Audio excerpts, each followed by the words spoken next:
Nitin Nabin is set to take charge as the new national president of Bharatiya Janata Party, elected unopposed in the party's organizational elections.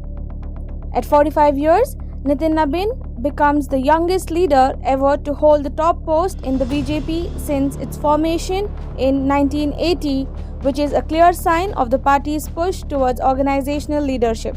The election process was completed on January 19, 2026 during the BJP's Sangathan Parv at the national headquarters in New Delhi. 37 sets of nomination papers supporting his candidature were filed and all were found valid, leaving him as the sole candidate and leading to his unopposed election. Nitin Nabin's nomination received backing from Prime Minister Narendra Modi, Home Minister Amit Shah, JP Nadda, Rajnath Singh, Nitin Gadkari and several chief ministers and state leaders.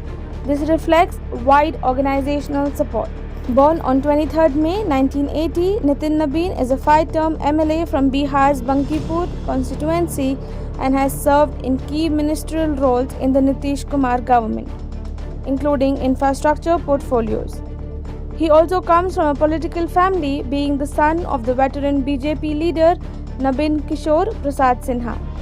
His elevation is being viewed as an effort to revitalize the party's organizational structure and strategically position the BJP ahead of several crucial state elections in 2026 and the 2029 Lok Sabha polls.